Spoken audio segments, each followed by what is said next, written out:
Just a small disclaimer. Yes, we know that things do happen, but this story seems not like all the other stories that we have heard through mainstream news and media. As stated before, there's barely any other information that has come from this. The GoFundMe has barely moved. The women are not speaking anymore. And the lawyers pretty much, or lawyers, are staying quiet at this moment in time. So again, there should be red flags directly up here, and people should be allowed to question certain narratives when they are being given. So I'm just trying to figure out what specifically happened about the story about the two Kentucky mothers, the married women that just went to a simple girls trip. And something just happened, right? Some villainous villains came out of nowhere, and they decided to, snatch these women up and have their merry way directly with them, right? Or at least so the story was given by the two women. So now we're going to hear a little bit of an update of sorts of where we stand at this moment in time, at least with one of the people involved. March 5th, this is the story. One of the two men accused by Kentucky tourist Amber Shearer and Dongala Dobson of SA in February has broken his silence, maintaining his innocence. Warren Adderley, age 40, was one of the men arrested immediately after police received reports of an alleged incident and eventually was released with no charges. The two American women, both mothers, both married, are 31 years of age, who were also on the Carnival cruise as passengers. They claimed that the men drugged and then went after them at the Pirate Cove zipline and water park. Up to the weekend, the men had been silent while their accusers had been very vocal, giving numerous televised and print interviews in the United States, providing descriptions of what allegedly happened and accusing Grand Bahama police of mishandling their, quote, traumatic experience.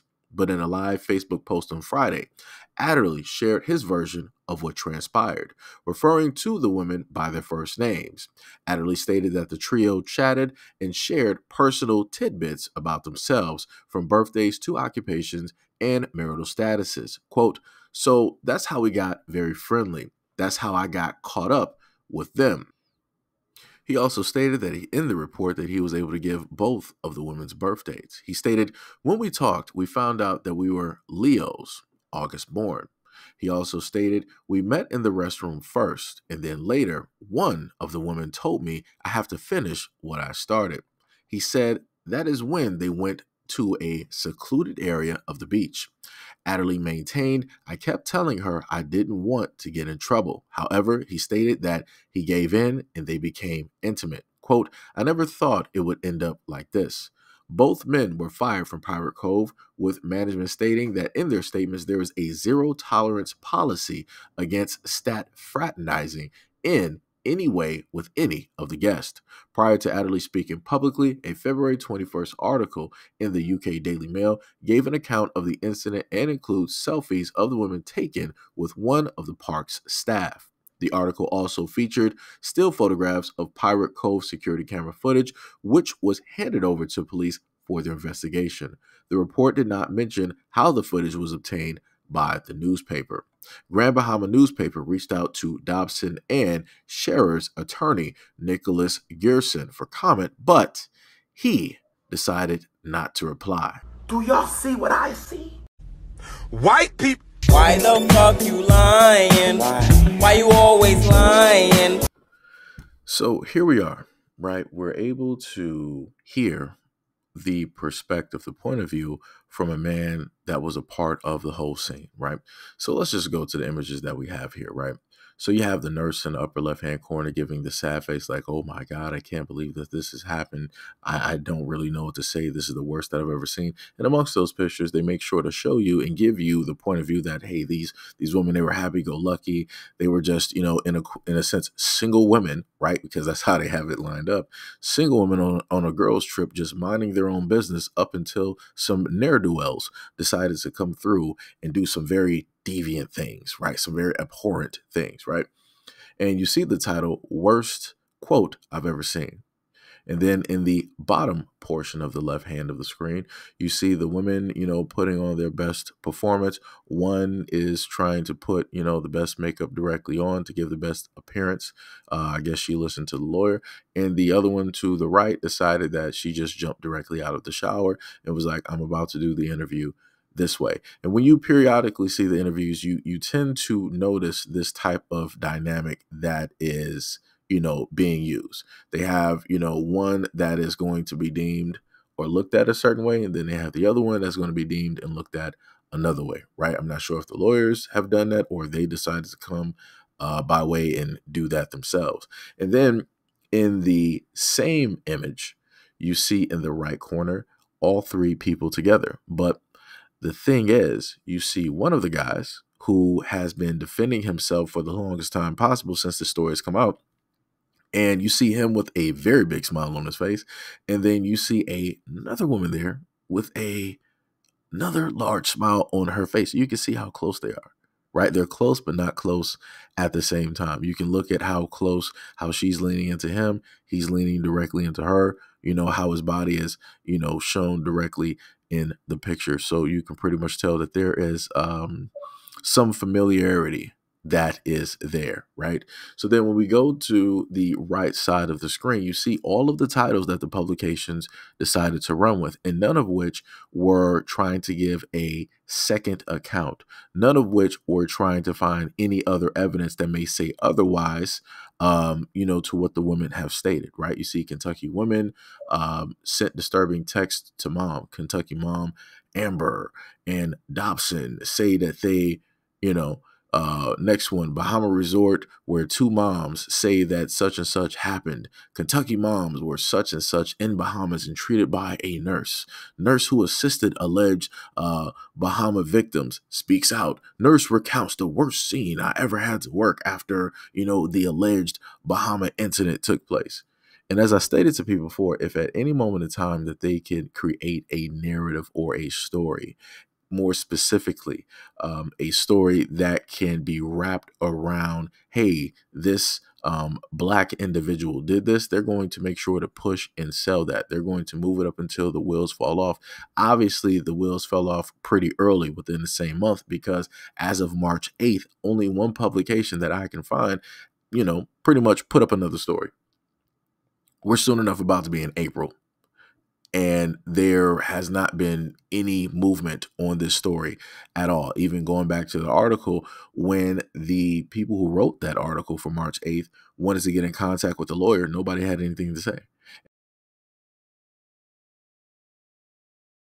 That's suspicious. That's weird. And even when you go to the GoFundMe, you can still see that it's up and no movement has really been happening. It's even at the point where you have some people just send the $5 just to give their 2 cents and to call them directly out on what it is that they stated and what it is that they've done. Again, a lot of people are tired of the narrative of just believe a woman because she is a woman. You have a lot of women out here who over the past few years have decided to, weave and tell these narratives of, oh, these bad, these horrible men. And then we find out that they lied. But then when you showcase that to the other women, they're like, oh, well, it is what it is. But it doesn't mean that there aren't men out there doing that. It doesn't mean that there's a man out there somewhere plotting against a woman and doing this and doing like it's always this type of BS. And none of the women that want to champion for other women want to take accountability for this type of nonsense. And this is why it is very tough and it's very difficult for a lot of men out here, because a lot of people will just solely believe women just because they're women without any type of proof, without any type of validation of anything. It's ridiculous. And you'll still have a lot of women sitting up there stating that, oh, well, just because something happened and a woman says that it happened, she doesn't have to prove anything to anybody. She knows the truth. She knows that it happened. And that's all that matters. Realistically, in reality, no. Because those lies can put a lot of men behind bars. Those lies can take a lot of life away out of a man. Those lies can sit up there and take men directly out of communities, which they have been doing for hundreds of years. So again, we need proof. We need all types of proof.